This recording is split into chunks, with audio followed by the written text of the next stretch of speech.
Welcome to episode 102 of the Trading Without Borders podcast with Amobi, your host.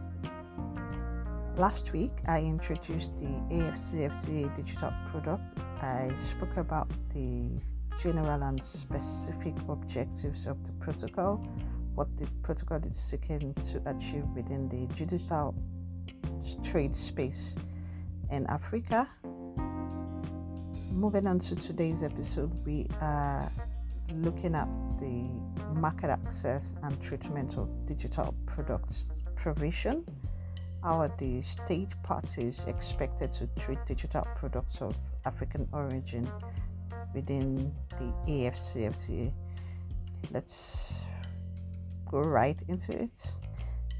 Taking our mind back to the objectives of the protocol, as mentioned that state parties are expected to establish harmonized rules, common principles and standards that enable and support digital trade in the continent. So looking at market access requirements, under Article 5, it says there has to be an annex on rules of origins, and so state parties are expected to adopt an annex that set out rules of origin to determine the origin for African-owned enterprises, African digital platforms, and African content.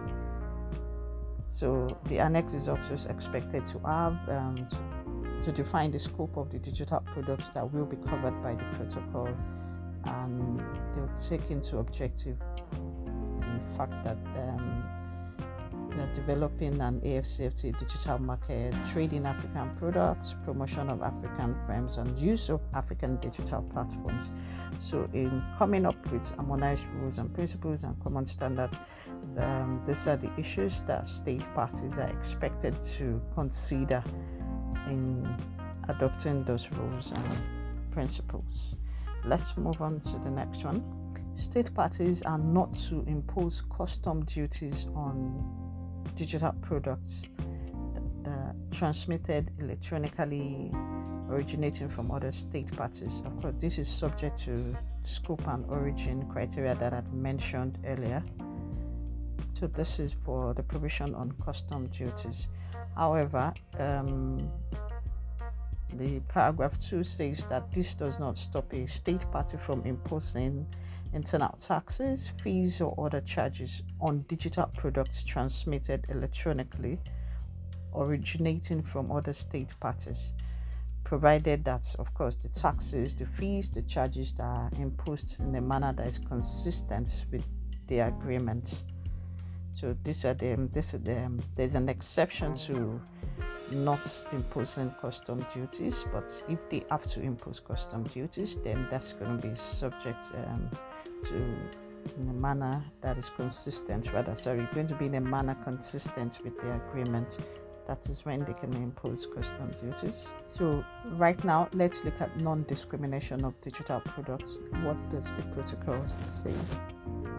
So there are 3 of them under the non-discrimination provision. Said state parties shall not accord less favorable treatment to digital products created, produced, commissioned, or first made available on commercial terms in the territory of another state party than the accords like digital products created, produced, published, or commissioned, or first made available on commercial terms in its own territory or that of another state party. Okay, looking at example. Let's use Kenya and Ghana. So Kenya is not expected to treat digital products that are created, published, transmitted, or first made available on commercial terms in Ghana. Kenya is not expected to treat it less than the way it's going to treat digital products that are created, produced, published, transmitted, or made available on commercial terms in Kenya or in any other territory. So that's the first one. The second one, a state party shall not accord less favorable treatment to digital products from another state party than it accords to like digital products from its own territory, on the basis that the author, performer, producer, developer, distributor, or owner of the product is a person of another state party. However, this does not apply to subsidies, loans, or grants provided by a state party. So in this instance, let's continue with our Kenya and Ghana example.